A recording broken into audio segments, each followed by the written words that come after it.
I'm finally back to give you an update on this pregnancy.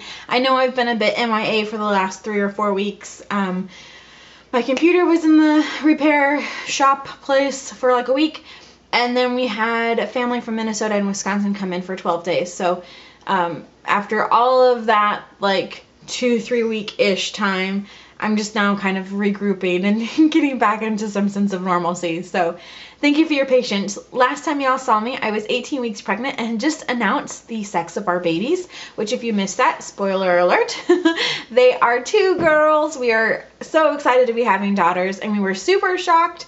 I don't think I've mentioned it on here before. This is the first time there have been girls born into my husband's family in 60 years.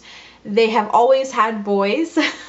The boys have only made boys, so his family was just blown away. So we are all really super excited, and I am just over the moon to be having daughters. I think it's a really special relationship, a mother and a daughter.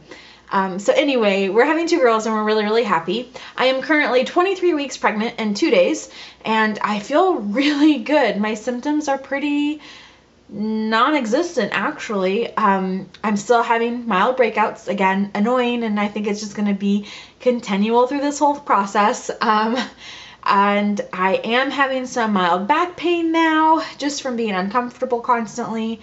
I am not sleeping well anymore, but we all knew this was coming, so I'm not really surprised.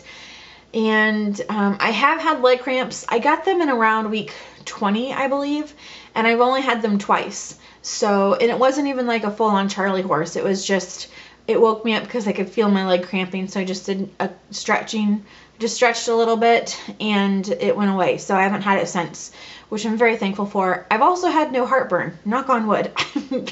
That's pretty much it. Oh, right, yeah, breast and nipple pain, still an ongoing kind of thing. But let me check my notes. That's pretty much all of like the symptoms I'm having.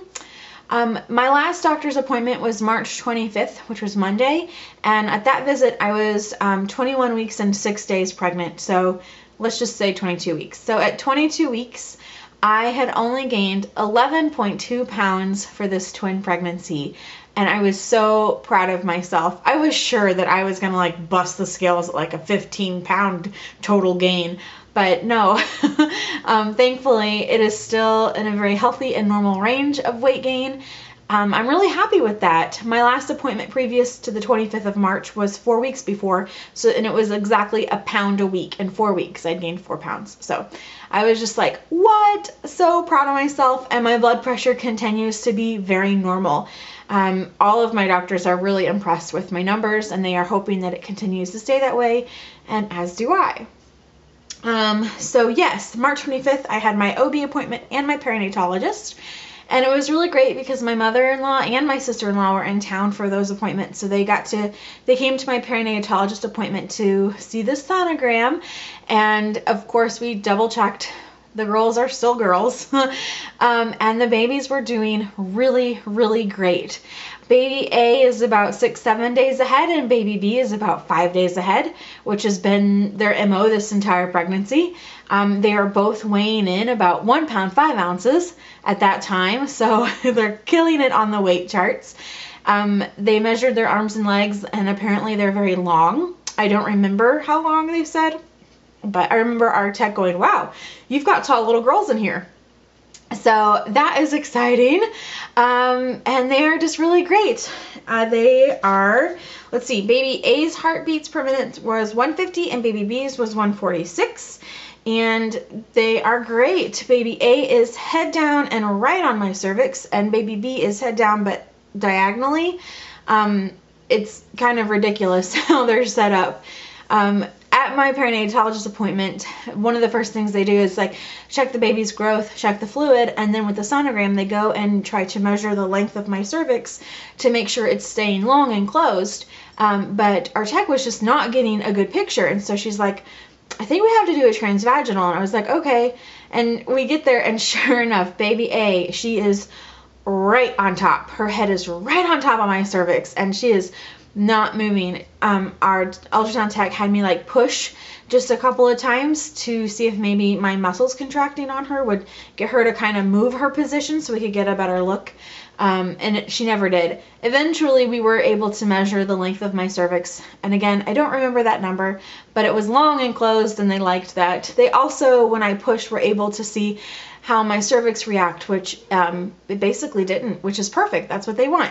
So yeah, everything at that appointment went really well. I will now be seeing my perinatalogist every 2 weeks. So my next appointment is April 9th. But these appointments will be quick. We'll get an ultrasound at every appointment, again, to check the fluid around the babies, check their growth, and to check my cervix to make sure it's staying long and closed. So I'm spoiled. I see my babies a lot, and I get tons and tons of pictures, and I love it. April 10th is my next OB visit, and that visit is not my normal time when I would see her, but I have to go in to get set up for my glucose test. This glucose test is not your normal pregnancy test. Because for those of you who didn't follow me previous to this pregnancy, I am a lap band patient. I had my lap band surgery last summer. Lap band or bariatric services altogether tend to eradicate like diabetes and high blood pressure. Thankfully, before pregnancy and before my lap band surgery, I did not have either of those, specifically diabetes.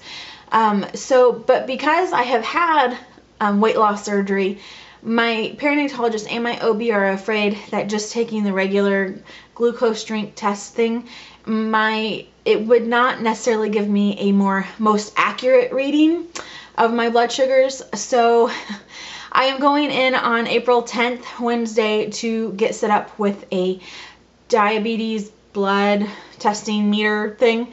I will have that for a week, and I will have to take the sugar test with the prick of the finger, I believe, 4 times a day. And that will give both doctors a far more accurate reading of what my blood sugar level really is. And that way they can move forward with the best information possible. I know it seems like a lot, but really at this point, if it means keeping me at my healthiest and my babies at their healthiest, then that's what I will do. And I would much rather have both of my doctors operating under correct information than assumed information. So I'm fully okay with having to do the diabetes meter blood check thing for a week. Hopefully it will come back clear and I will not have gestational diabetes. So we will see. Fingers crossed.